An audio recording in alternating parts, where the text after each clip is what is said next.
Hello, and welcome to McDonald's fourth quarter 2020 investor conference call. At the request of McDonald's Corporation, this conference is being recorded. Following today's presentation, there will be a question and answer session for investors. At that time, investors only may ask a question by pressing star one on their touch-tone phone. I would now like to turn the conference over to Mr. Mike Cieplak, Investor Relations Officer for McDonald's Corporation. Mr. Cieplak, you may begin. Good morning, everyone, and thank you for joining us. With me on the call this morning are President and Chief Executive Officer Chris Kempczinski and Chief Financial Officer Kevin Ozan. I want to remind everyone that the forward-looking statements in our earnings release and 8K filing also apply to our comments on the call today. Both of those documents are available on our website, as are reconciliations of any non-GAAP financial measures mentioned on today's call with their corresponding GAAP measures. Following the prepared remarks this morning, we will open a queue for your questions. I ask that you please limit yourself to one question, and if you have more than one, please ask your most pressing question first, and then re-enter the queue. Today's conference call is being webcast and is also being recorded for replay via our website. Now, I'll turn it over to Chris. Thanks, Mike, and good morning, everyone.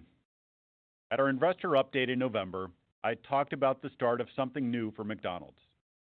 It was a moment in which we proudly embraced both what we were going to do to write the next chapter of McDonald's growth and how we were going to do it.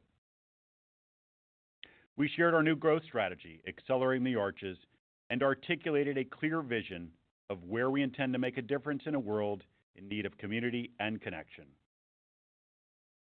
We also acknowledged that between a once-in-a-century pandemic, a record economic downturn, and profound societal challenges, it was the most difficult year McDonald's has seen. While a new year brings new hope, the issues and uncertainty that emerged last year persist. As I reflect on all that has happened, even since November, I come back to something Ray Kroc once said: adversity can strengthen you if you have the will to grind it out. Through all the adversity of the last year, we have seen and done important things that reinforce why we are on the right path. We have seen the incredible courage and resilience of our McFamily. We know how to run great restaurants. Our long legacy of execution prowess comes from the talent of our teams. From franchisees to supply chain partners and employees, I don't think it's an exaggeration to say that 2020 will be remembered as one of the most challenging yet inspiring moments in the long history of this great brand. By making safety and service a priority, by implementing the largest and fastest rollout of new safety protocols in McDonald's history, and partnering with the Mayo Clinic to review and refine our approach, by maintaining supply without interruption, by simplifying our menu, and by continuing to put our customers and people first. All three legs of our stool embodied our values in the best possible way, by living them every day. And our customers have noticed. Global brand scores for consumer confidence in eating at McDonald's have risen significantly since the start of the pandemic. We've seen the love people have for McDonald's and our food. Even while the pandemic forced lockdowns and prevented customers from dining in most of our restaurants, we achieved over $90 billion of system-wide sales last year. Tens of millions of people every day continue to choose McDonald's for our drive-through, contactless delivery, takeaway, and curbside pickup, with more and more customers using our app. And that commitment showed. Despite resurgences of the virus and restrictions on restaurants in the fourth quarter, we continue to see sequential improvement as we delivered our strongest quarter of the year, recovering nearly 99% of 2019 global comp sales. Global comp sales for the full year were down 7.7%. While there were challenges across markets, some of our larger markets achieved positive comp sales for the full year, including the U.S., Japan, and Australia, and that was on top of strong momentum coming into 2020. The U.S. delivered its sixth consecutive year of positive comps. The average U.S. franchisee restaurant operating cash flow reached an all-time high in 2020, up nearly $40,000 over 2019, and up about $100,000 over the last 3 years. Japan has achieved 5 consecutive years of positive comp sales, and Australia posted its 7th consecutive year of positive comps.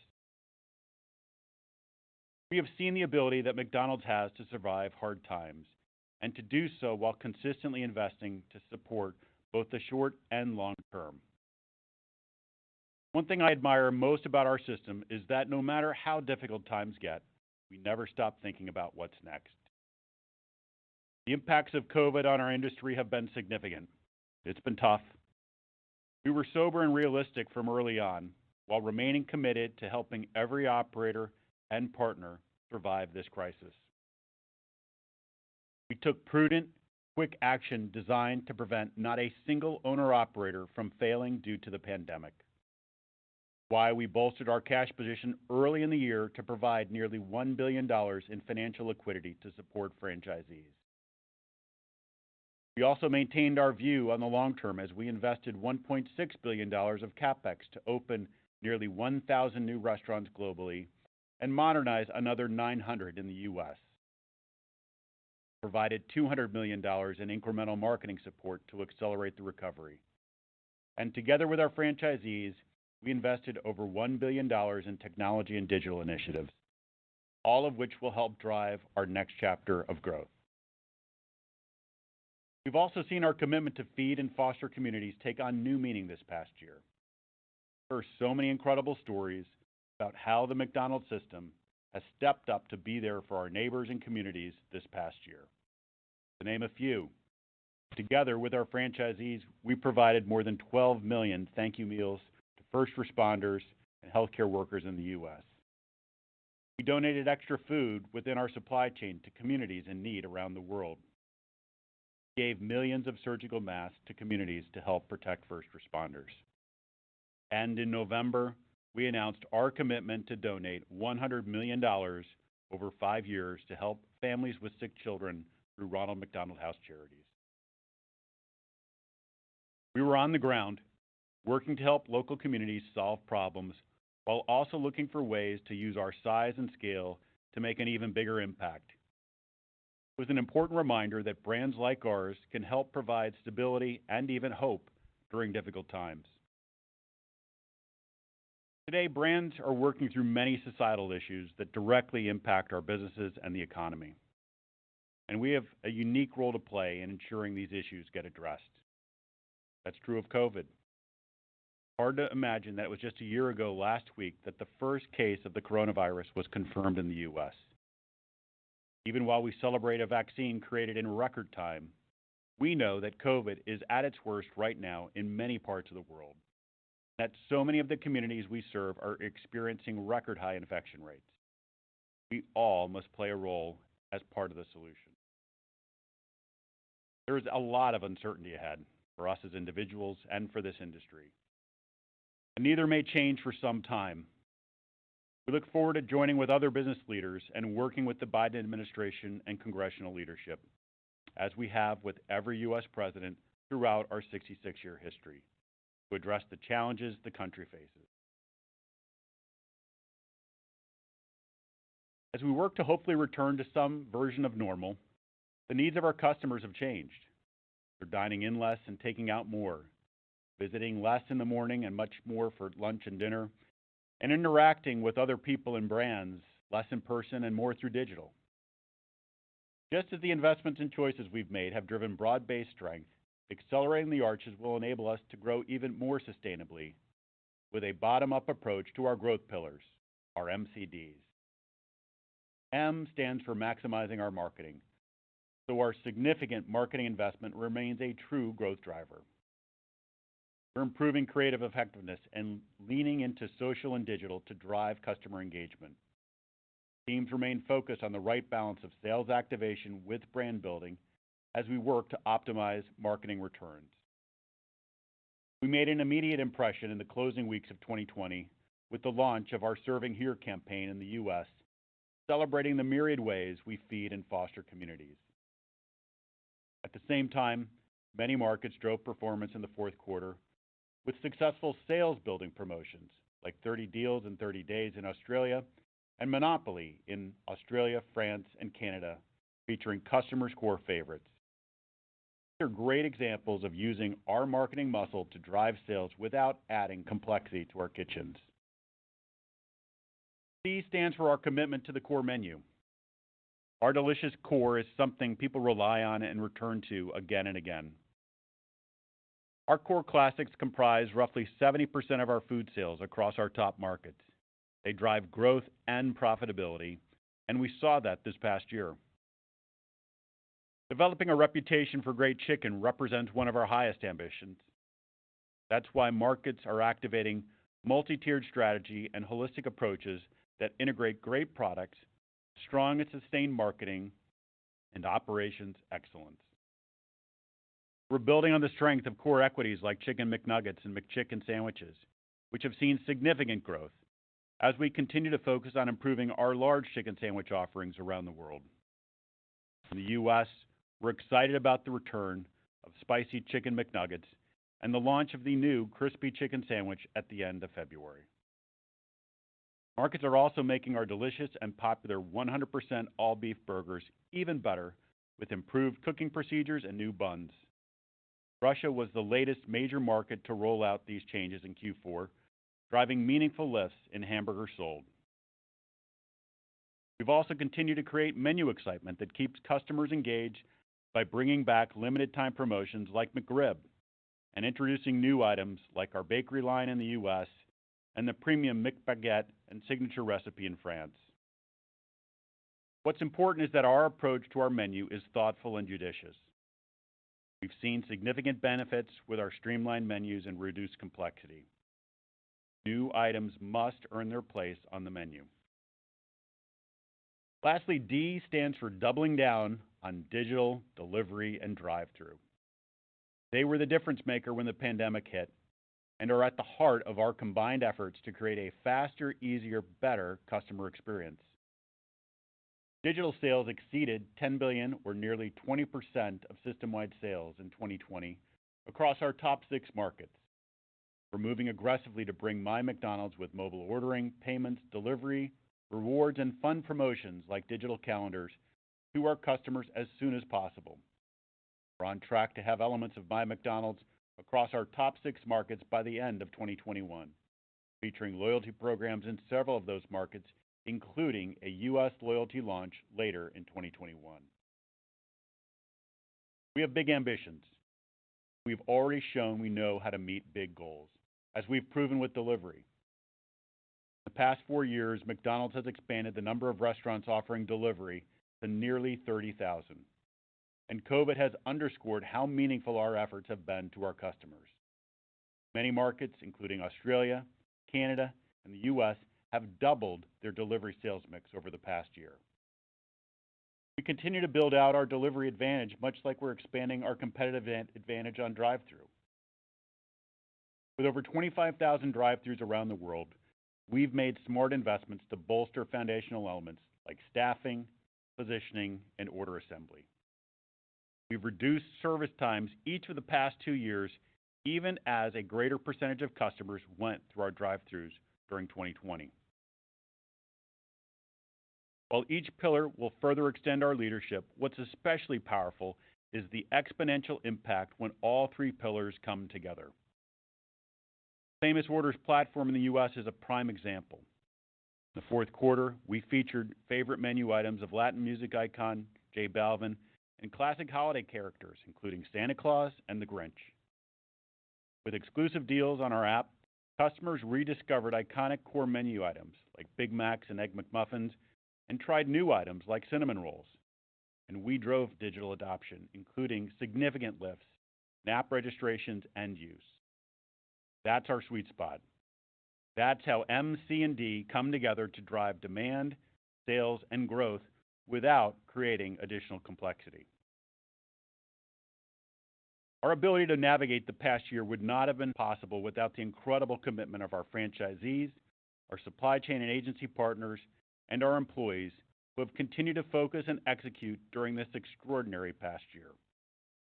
When I think about everything our restaurant teams around the world have done to provide an essential service at the front lines, serving our customers safely every step of the way, I can't help but believe that this amazing system is proving every day this isn't just a job. To them and to us, it's something bigger. It's our chance to make a difference for our customers and our communities. I'll now turn it over to Kevin to talk in more detail about our financial results. Kevin? Thanks, Chris. Chris talked a bit about our full year results, so let me spend a few minutes talking about the quarter. Global comparable sales were down 1.3% in Q4. Comp sales were positive in October, as I mentioned on our Q3 call, but they returned negative in November and December as a result of the widespread resurgences and the return of government restrictions, particularly across the international operated markets. In the U.S., comp sales increased 5.5% for the quarter, ending the year with 6 consecutive months of positive comps. Sales grew in all major day parts, including breakfast, and this is on top of prior year growth across these day parts. Our strategic investments, including incremental marketing spend, fueled our momentum with strong national promotions like McRib, buy one, get one for $1, our new bakery line, and 2 separate offerings of famous orders. Dinner continued to be our leading day part, with strong sales of core items as customers keep coming back for familiar favorites. In the IOM segment, comp sales were down 7.4% in Q4. And while performance varied across the countries, nearly all of our major markets grew traffic share. Strong positive comps in Australia and the UK were more than offset by negative double-digit comps in France, Germany, Italy, and Spain. Beginning at the end of October, additional government restrictions went into effect across many of our markets, including limited sales channels, reduced operating hours, and dining room closures.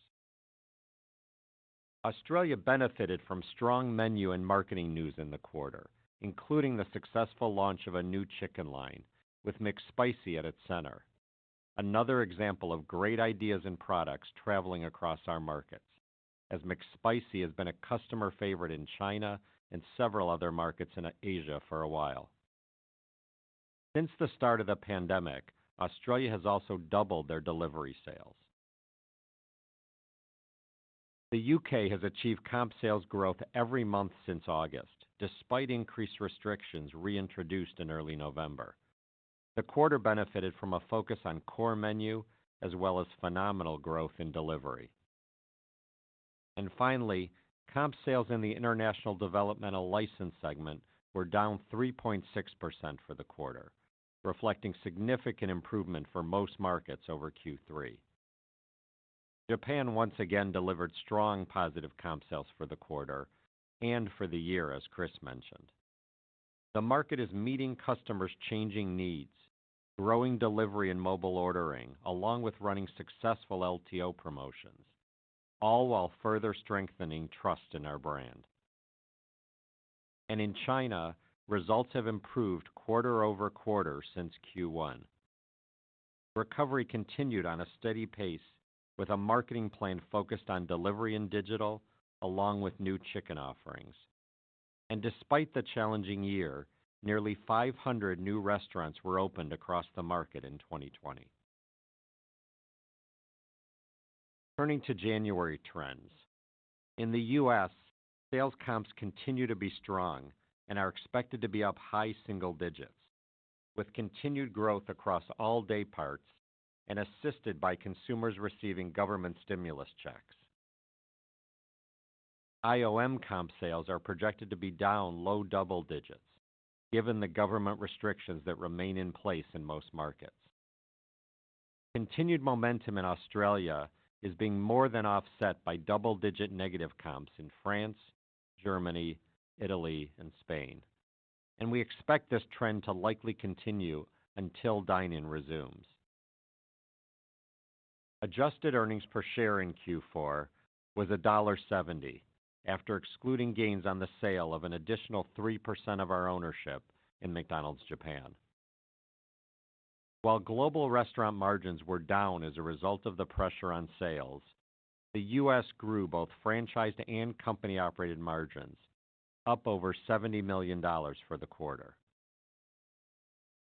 Consistent with the guidance we gave in our third quarter remarks, G&A increases for Q4 were primarily driven by some one-time investments we made in renewed brand activity, including the launch of our Serving Here campaign and our commitment to donate $100 million to Ronald McDonald House Charities, as Chris mentioned earlier. Turning to our outlook for 2021. As Chris talked about, there's still a lot of uncertainty both today and as we look ahead. We're confident in our ability to manage through this uncertainty and that our Accelerating the Arches strategy will continue to drive growth in the business. We expect 2021 system-wide sales growth of low double digits in constant currencies versus 2020, with new unit expansion contributing about 1%. This reiterates the mid-single-digit growth rate off of 2019 that we mentioned in November. We ultimately measure overall financial efficiency by our operating margin, as it serves as the most comprehensive gauge of our operating performance. We expect our operating margin percent to be in the low to mid-40s for 2021. In the U.S., we expect higher depreciation expense of about $60 million versus 2020 in franchise margins related to our modernization efforts. Depreciation will continue to be a P&L headwind for the next few years, even though it will have no impact on future cash flows. In the IOM segment, while we expect improvement in our company-operated margin percent over the course of the year, we don't expect to get back to pre-COVID levels in 2021 as a result of near-term sales and cost pressures. Turning to G&A. As we become more efficient with G&A required to run the business, we're able to make strategic investments in areas like digital and technology to drive growth. Looking ahead, we expect 2021 G&A to decrease about 2 to 4% in constant currencies over 2020, which reiterates our expectation that G&A will be about 2.3% of system-wide sales. Looking at other operating income and expense, we expect our equity pickup to be slightly higher for 2021 due to improved results versus 2020, partially offset by our reduced ownership in Japan. Gains on restaurant sales last year were suppressed due to COVID, so we expect gains this year to be about double that of 2020. And finally, in 2020, we had some one-time items included in the asset dispositions line related to store closings and bad debts. For 2021, we expect that line to get back to a more normal level of expense of roughly $100 million. We're projecting our 2021 effective tax rate in the range of 21 to 23%. And finally, turning to FX. Based on current exchange rates, foreign currency translation would benefit EPS by about 6 to 8 cents in the first quarter and 27 to 29 cents for the full year. As usual, this is directional guidance only, as rates will likely change as we move throughout the year. Moving to capital expenditures. As we indicated in November, we expect to spend roughly $2.3 billion of capital in 2021. New restaurant development is an important driver of our growth as we see significant expansion opportunity, especially in the IOM segment. These markets have driven strong growth over the past several years and deliver strong returns on new restaurants. This year, we plan to open over 1,300 new restaurants globally. Of the $2.3 billion of capital, we'll spend roughly half of that to open nearly 500 restaurants in the U.S. and IOM segments. The remaining 800-plus new restaurant openings are across the IDL markets, including nearly 500 in China. As a reminder, our strategic partners in these markets provide the capital for restaurant openings. The remaining half of CapEx spend will go towards reinvestment back into our U.S. and IOM restaurants, including about $500 million to modernize approximately 1,200 restaurants in the U.S. We're nearing completion of our U.S. modernization efforts and expect over 90% of projects to be complete by the end of the year. And finally, I want to conclude with our free cash flow profile.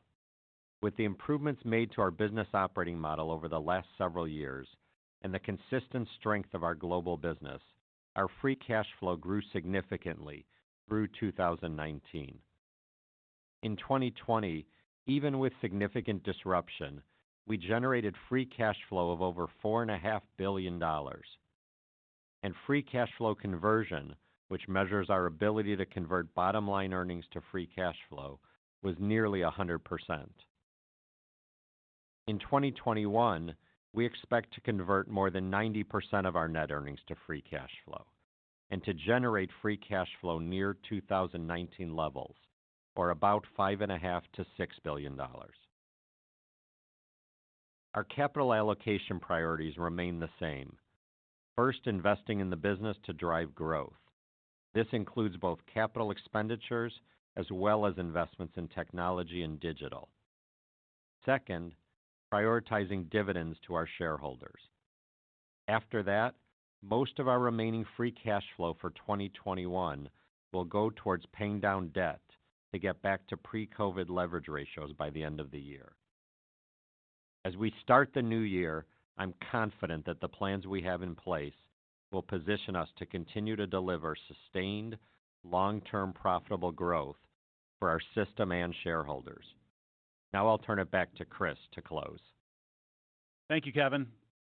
Despite the uncertainties we continue to face, one thing is clear. McDonald's is well positioned to emerge from this moment with competitive strength, and we're confident we can keep capturing market share as we look to the future. We're confident because we were growing share in most markets before COVID. We're confident because we've continued growing market share during COVID. And we're especially confident because we've gained important insights which will bolster the strategic vision we set with Accelerating the Arches. This clarity of purpose and strategy is the reason that in October, we increased our annual dividend to shareholders. Not only did it mark 40-plus consecutive years of increases, it reinforced to our shareholders our confidence in the long-term strategy. It's also the reason we continue directing investments where they make the most strategic sense and build on our strengths. We'll uphold McDonald's commitment and legacy as a responsible and reliable choice for trusted, delicious food. And we'll do so while feeding and fostering community and continuing to create delicious, feel-good moments for everyone.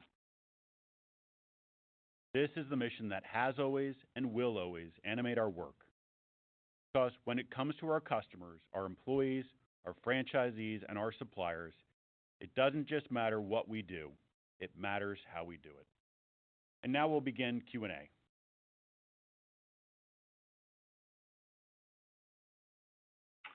All right, thank you. Just as a reminder, if you have a question, please press the star key followed by the number 1 on the keypad. And I ask that you limit yourself to one question and then re-enter the queue if you have another. Our first question to get us started is from John Glass with Morgan Stanley. Thanks. Good morning, everyone.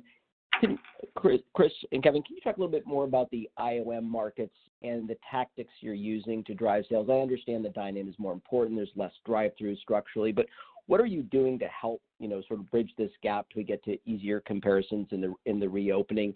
Is this a market, for example, you might try launching the My McDonald's Rewards earlier? Can you talk about maybe the role of delivery and what you're doing to delivery? Some things that can help, obviously, bridge this gap when you've got such restrictions in place.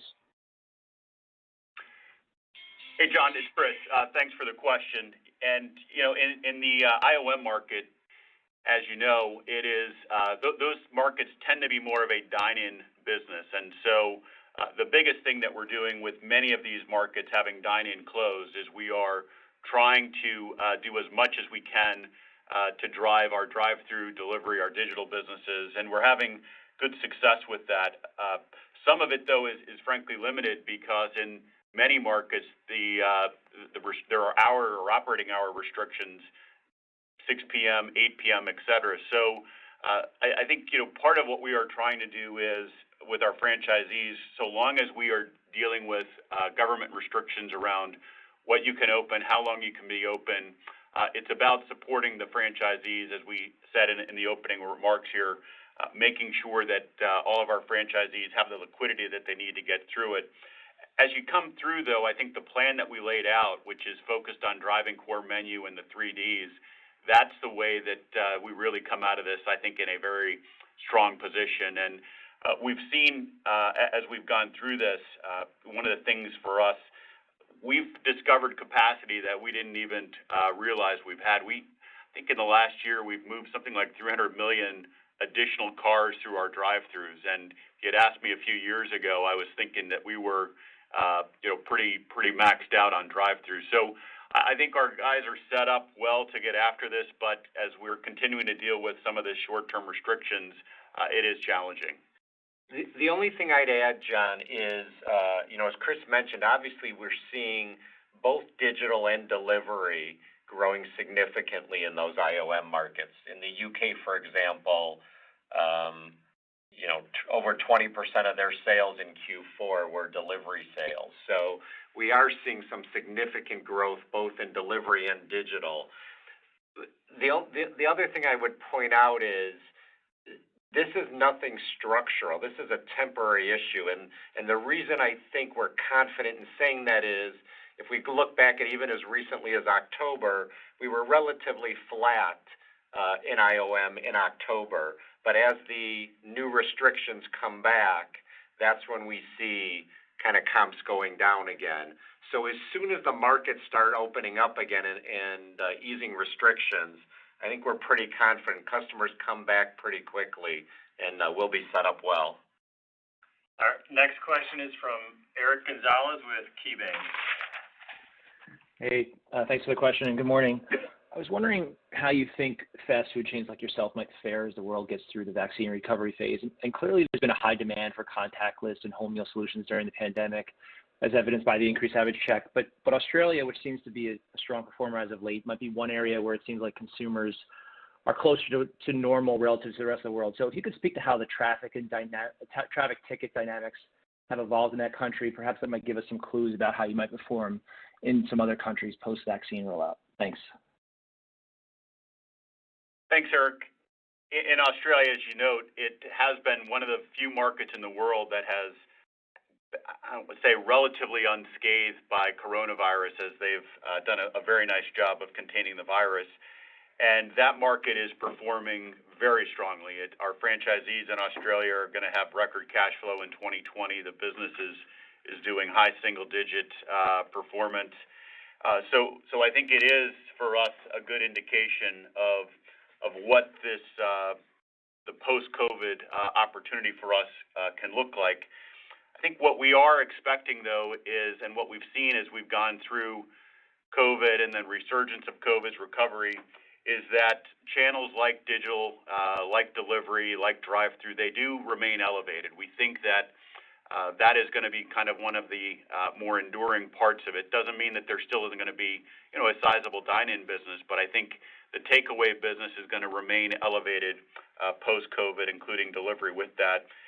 And those channels, when you look at whether it's delivery or digital, drive-through, those tend to be higher order sizes. And so as the mix moves to that, I think that this idea of elevated check, we're expecting that that's going to continue, albeit not at the levels that you're seeing now. But I think there's going to be a channel mix shift that is going to continue to give benefit to average check going forward, is our expectation. Our next question is from David Tarantino with Baird. Hi, good morning. Chris, there's been a lot of media reports about friction between the franchisees in the U.S. and the company, and I was wondering if you could just comment on the current situation and your plan to resolve some of that conflict as you think about the short term or near term? Sure. Thanks, David. Well, as you know, I know the U.S. Market well, having run that for 3 years. And I'd say there are a few things that I just learned during my time in the U.S. The first is we have 2,000 owner-operators in the U.S., and it is very difficult to generalize sort of what is the overall sentiment in that market. You have 2,000 CEOs and presidents of their own businesses with a lot of different opinions and perspectives. So I would just caution to make any generalizations about the market. The other thing that I would say is the business is a very decentralized, federated type of model. All the action happens at the restaurant level, and at the restaurant level, the U.S.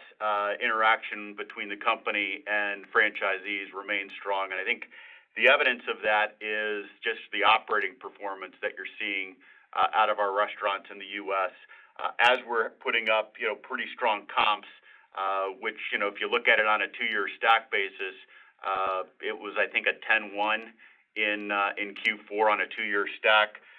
So the business is performing, I think, at a very high level. We're seeing service times improve, but there is absolutely noise, and there absolutely are some disagreements that happen right now between the national operator leadership and our U.S. team. I dealt with those when I was in the U.S. They flare up from time to time. We're certainly in one of those moments now, but I'm confident that Joe Erlinger and the U.S. team, along with Mark Salibra, who leads the operator group at the national level, we always find our way to work through these, and I fully expect that will be the case in the U.S. Our next question is from Dennis Geiger with UBS. Great, thanks for the question.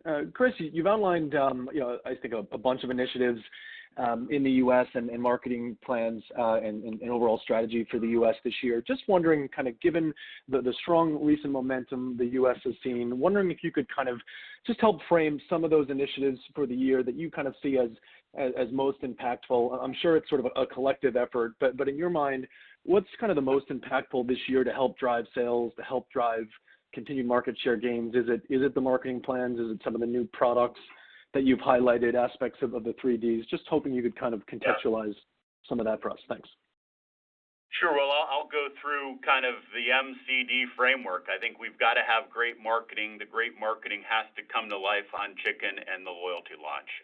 That's where all three of those come together. And our expectation is that chicken and loyalty, not just for 2021, but frankly for a longer-term perspective, those are probably two of the most important things we need to get done in a high-quality manner in 2021, both for that year's performance or for this year's performance, but also setting us up for the longer term. Our next question is from David Palmer with Evercore. Thanks. And another question on the IOM. Just wondering how you're thinking about those international operating markets after the vaccine. These markets had most of their sales pre-COVID from on-premise ordering, and some are even city center locations, perhaps more than the U.S., where you have a lot of suburban drive-throughs. So obviously more painful today, but I wonder if you're thinking that market share gains could be even greater because your competition, which is often local, lacks McDonald's unit economics and the drive-throughs that you have that are obviously helping your profitability during the pandemic. So could you talk about the outlook for market share gains and if there's any sort of difference in the recovery that you foresee in these markets broadly than what we would expect in the U.S.? Thanks. Yeah, thanks, David. I'll take a shot at it, and Chris can certainly chime in. As you mentioned, certainly our percentage of restaurants with drive-through in the international operated markets is a little bit less than what we have in the U.S. In Australia and Canada, it's more around 80-90%, but in France, Germany, UK, it's roughly 2/3 of their restaurants or so that have drive-throughs. So the percent of sales run through the drive-thrus pre-COVID in those international operated markets was less. We're certainly seeing during the pandemic a higher percentage of sales run through the drive-thru as well as elevated digital and delivery sales. But I think, to your point, I think we believe we're well set up post-pandemic because while the percentage of drive-thrus is less than the U.S., it's substantially higher than just about any competitor in most of those markets. And so the fact that we're well set up with drive-thrus, we'll continue to open up more drive-thrus. To your point, there are some city center tourist travel locations right now that are kind of getting hit harder than certainly most of our U.S. Restaurants because of the pandemic. But there's nothing structural in the business that gives us concern that once the markets start opening up post-pandemic, we feel like we should be in good shape to be able to pick up market share. There are still a substantial number of restaurants in many of those markets that are closed. The unknown, not McDonald's restaurants, I'm just saying in the industry, the unknown certainly is how many of those are temporary versus what's permanent. But we think we're pretty well set up to be able to continue gaining market share, which we have done both in 2019 and in 2020 during the pandemic in those IOM markets to keep gaining market share. Our next question is from Jon Tower with Wells Fargo. Awesome, great. Thanks for taking the question. Just first a clarification on the question. Kevin, on the IOM margin, I just want to make sure I understand that guidance you had talked about. I think you had said not getting back to pre-COVID levels in 2021. I assume you're speaking about the full year, not just on a quarterly basis, but a clarification there would be great. And then secondarily, on the marketing side, you had the $200 million or so of incremental spend in 2020 across the U.S. and the IOM. How should we think about the company lapping this spend in 2021? Meaning, are you anticipating that franchisee sales recovery will fill the void and therefore your presence and dollar spend will be similar year over year? If you could just add a little bit of color there, that'd be great. Well, I'll start with the IOM margins. John, to your point, what I talked about is, yes, annually, I don't expect yet in 2021 that the IOM segment would get back to the kind of 20% margins that we've all been used to pre-pandemic.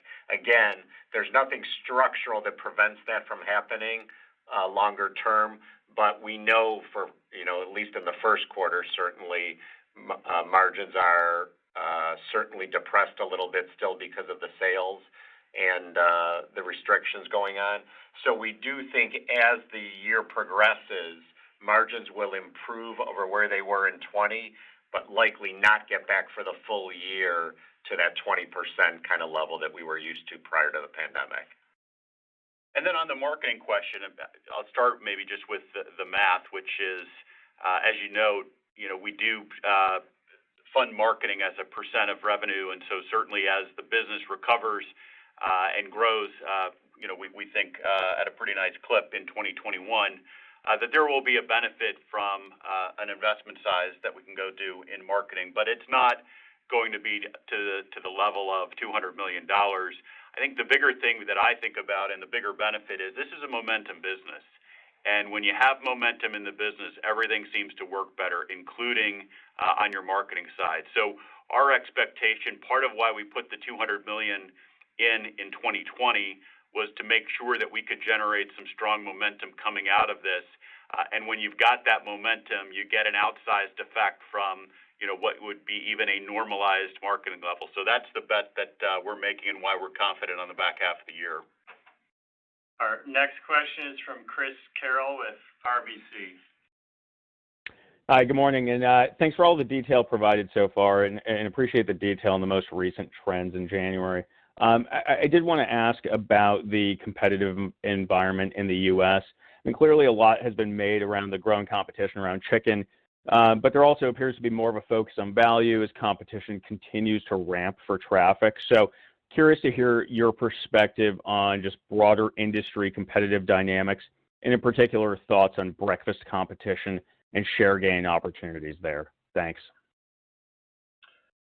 Sure. Well, thanks, Chris. And it is a competitive market in the U.S., probably one of the most competitive markets, if not the most competitive market in the world. Back in November when we had our Investor Day, part of the M within MCD was that we needed to make sure we had a strong focus on affordability. And you're seeing, just as we've entered into 2021, you've seen some of the value deals that are out there from our competitors. We've also had some programs that I think have performed well for us. And that's going to be a trend that continues all through 2021. Our expectation is that you're absolutely going to need to remain competitive on value. I think we've been able to, back to the momentum point, we've been able to put ourselves through the investments we've made in modernizing our estate, upgrading our brand attributes. I think we're in a better position than we were maybe 4 or 5 years ago in terms of just the consumer demand for our brand. So I think that for us gives me confidence that, this isn't going to be something that gets that we're going to have to chase down the rabbit hole, so to speak. On your question about breakfast, our breakfast business is performing well. In Q4, our breakfast business grew. We saw strong performance out of the bakery line. So our expectation is, going forward, that breakfast, the day part, we've been pleased with how we weathered through 2020 on that, even with the introduction of one of our competitors. Didn't have a significant impact on our breakfast business. And as we look to 2021, our expectation, we're set up that breakfast for us should be a good performing day part as people get back to hopefully returning to work and kind of a more regular routine, which certainly benefits traffic in the morning. Our next question is from Jared Garber with Goldman Sachs. Hi, thank you very much. A little bit of a follow-up on the last question, but with maybe a little bit of a different spin. Wondering if you could talk about the state of the consumer in the U.S. and how you're seeing things play out from that perspective, obviously given some stimulus benefits, but still high unemployment and challenges related to COVID. And, maybe to follow up on that point, how you're thinking about the balance of value and premium offerings and LTOs throughout 2021. Thanks. Sure. Thanks, Jared. I think with the state of the consumer, we do consumer tracking as you would expect on a monthly basis. And what we're seeing right now is that concern for economic uncertainty is by far the single biggest concern that exists with our consumers, which again gets back to why we think affordability is going to be one of the things that all of us need to stay focused on in a prudent way in 2021. Because of the level of stimulus, certainly it is helping right now in the short term. I think the industry, we're a beneficiary of that. But the stimulus is going to roll off, and I don't think that we yet fully understand or have visibility to, as the stimulus rolls off, sort of what is the underlying health of the consumer. Many people have talked about a K-shaped recovery, the divergence between the stock market and the rest of the, quote-unquote, real economy. I think that's real. So we are watching closely what happens with the consumer, but we think this concern about the economy, concern about people's sort of financial health, that is going to be something that persists through the balance of 2021. Is there another part to that? I think it was just the concept of balancing value, premium, and LTOs, which is a constant focus for us, that we need to balance all of those three, LTOs, value, and premium. I think you'll see that continuing both in the U.S. and outside the U.S. because that is our normal. We've got to make sure that we have offerings for all consumers depending on what the change they've got in their pocket at any given time. The one thing I guess I would just say on that, if you go to the C in our framework, core menu is the primary growth driver for us in 2021, and we think for the next several years. So, while there will be some LTO activity, I think all markets, U.S. and our IOM markets in particular, have raised the bar in terms of what an LTO has to do to earn its way onto the menu. So I think you might see, versus maybe what we had pre-pandemic levels, a little bit more moderate pace of LTOs because of this focus on core menu. Our next question is from John Ivankoe with J.P. Morgan. Hi, thank you. I wanted to follow up on, I guess, the supply question in IOM, but maybe talk about it, specifically by country. Many of us have traveled to these countries with you, over the years: Canada, Australia, France, Germany, UK. So we, do have a fine appreciation of, as you define the informal eating out market, that you directly compete against, in many, of these areas, and I guess, many of the high streets, if you will, in particular. So, through the market intelligence that you have, and, I think, you define that market, uniquely in terms of using the words, IEO or informal eating out.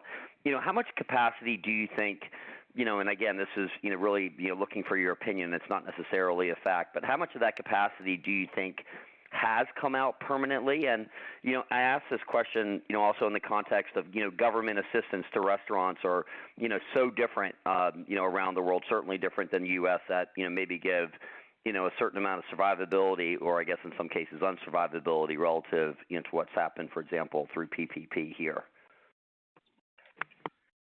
Yeah, all right.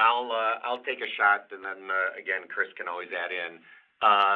John, as you know and you mentioned, obviously each country is a little different, both in terms of consumer demographics, as well as competitive environment. I think so. Things like high streets in the UK, I think right now is a challenge, certainly much broader than our business. But there's a question of when and even if the high street in the UK completely returns to kind of pre-pandemic levels. I think in general, as I mentioned, right now there's a lot of outlets closed in many of the markets. The unknown is how many of those are temporary versus permanent. I do think certainly in many of those countries where someone has one, maybe two outlets, that's a bigger challenge, and I don't think we'd be surprised to see several of those outlets permanently closed. We're seeing that in several of the countries right now where it looks like many of those outlets will not be returning, so that I think overall supply in general will shrink a little bit, which certainly is an opportunity for us to continue gaining market share. That's our expectation. That's what we're going after, and I think we believe that we're well positioned to gain a lot of that share. Okay, our next question is from Andrew Charles with Cowen. Great, thank you. Just on the new crispy chicken sandwiches coming next month, can you talk about the learnings and test markets, particularly, looking to see what you observed in sales, even if it's qualitative, and also just operationally, comparing it to 3 years ago when Hot Off the Grill was launched, where the performance was a bit subdued because of the longer than expected service times. Thank you. Sure. Well, we did have it in test market, and we were encouraged. That's why, we're rolling it out. I think our focus in test was much more on the operation side than having it be sort of an advertised type of test. So for us, it was about just getting the operation work through and confident for us in being able to deliver it in a high quality way. We feel good about that. I know Morgan Flatley and the U.S. marketing team feel good about the campaign that we have. So and franchisees are excited about it. So we are optimistic as we head into February, despite it was referenced earlier, a lot of activity in this space. But we think we're prepared well to generate demand from consumers on this one, and then deliver on that as consumers come into our restaurants. Next question is from Jeff Bernstein with Barclays. Great. Thank you very much. Just a question on the labor side of things, and I guess it's more so for franchisees, but you mentioned working closely with the government on different initiatives. It seems like there's a lot of opposing forces, at least for franchisees, where you have the national minimum wage potentially going up, but on the flip side, unemployment high, which would historically imply ample labor. So maybe with that as kind of a backdrop, would love your outlook on the labor cost and perhaps labor availability, and whether you think the franchisees can offset that pressure, whether it's through cost saves, technology, pricing. How are those conversations going with franchisees regarding dealing with upcoming, ongoing labor cost pressures? Thank you. Sure. Well, thanks, Jeff. I think the discussion about the minimum wage and what that means in terms of cost of labor, while it's picked up with the change in the administration at a federal level, I would say that it's been going on at the state level for the last several years, and you've seen a number of states. I forget if it's 24, 25 states have passed some degree of minimum wage legislation. Florida was the most recent one in this past election, where I think they've introduced a $15 an hour, a glide path to a $15 an hour. So we've, as this has been rolling into the states, we have seen and developed quite a bit of experience with how this works out. I think the positive for us has been, so long as it's done in a staged way, and so long as it is done equitably across the entire market without sort of any carve-outs or special exemptions for people, then we do just fine. And we're able to balance between judicious pricing on the menu, as well as just thinking about productivity savings that we can manage through this. I'll give you another example that gives us confidence. There was a significant increase in the minimum wage that was passed in Canada a couple of years back, and that team, working with the franchisees, did a spectacular job of working that through onto the menu, through pricing, through productivity. So I think our view is the minimum wage is most likely going to be increasing, whether that's federally or at the state level, as I referenced. And so long as it's done, like I said, in a staged way and in a way that is equitable for everybody, McDonald's will do just fine through that. Our next question is from Lauren Silberman with Credit Suisse. Thanks. I believe back in June you talked about drive-through service times improving in the U.S. by about 25 seconds through the pandemic. Assuming that 25 seconds still holds, to what extent do you attribute that to the simplified menu versus other changes, and how is the dynamic of outsized check and larger orders impacting drive-through times?